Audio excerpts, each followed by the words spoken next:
Hello friends, સ્વાગત છે તમારું અમારી ચેનલ ખાના પીના ફૂડ્સમાં।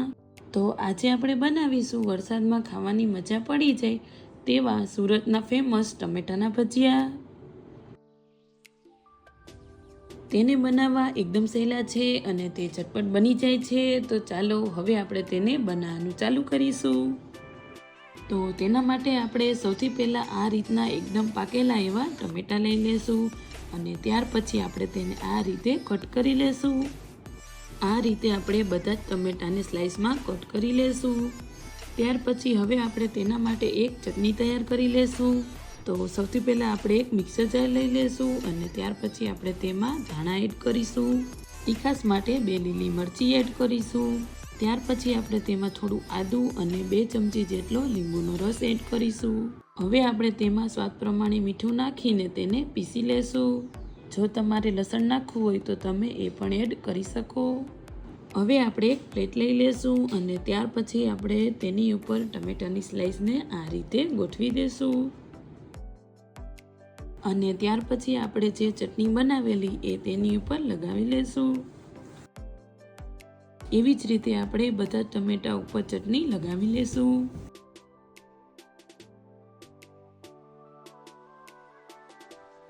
હવે આપણે આ પ્લેટને સાઈડમાં મૂકી દઈશું અને ત્યાર પછી આપણે તેલ ગરમ કરવા માટે મૂકી દઈશું। તેલ ગરમ થાય છે ત્યાં સુધીમાં આપણે ચણાના લોટનું બેટર બનાવી લેશું। તો તેના માટે આપણે સૌથી પહેલાં એક બાઉલ લઈ લેશું અને ત્યાર પછી તેમાં 3 થી 4 ચમચી જેટલો ચણાનો લોટ નાખીશું અને 1 ચમચી જેટલો ચોખાનો લોટ યા તો કોર્નફ્લાવર એડ કરીશું। હવે આપણે તેમાં સ્વાદ પ્રમાણે મીઠું, ધાણા જીરું પાવડર, હળદર અને હિંગ નાખીશું। ત્યાર પછી તેમાં પાણી એડ કરીને આપણે તેનું બેટર બનાવી લેશું। આ રીતે જેમ પાણીની જરૂર પડે એમ આપણે એડ કરતા જઈશું અને તેનું બેટર બનાવી લેશું। તમે જોઈ શકો છો આપણે તેનું આ રીતનું બેટર બનાવી લેવાનું છે। તો ત્યાં સુધીમાં તેલ ગરમ થઈ ગયું છે। તો હવે આપણે ભજીયાને તળી લેશું। ટમેટાની સ્લાઇસને આ રીતે ચણાના લોટમાં ડીપ કરીને આપણે તેને તળી લેશું।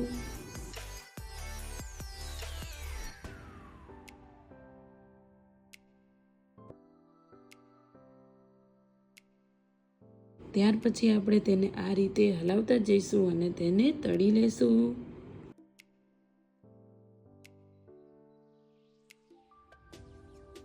ભજીયા તળાઈ ગયા છે તો હવે આપણે તેને પ્લેટમાં કાઢી લેશું। તો તૈયાર છે સુરતના ફેમસ ટમેટાના ભજીયા। ખૂબ જ સરસ બને છે, તમે એક વખત જરૂરથી ટ્રાય કરજો। જો તમને મારી આ રેસીપી ગમી હોય તો વિડીયોને લાઈક, શેર અને ચેનલને સબસ્ક્રાઈબ જરૂરથી કરજો।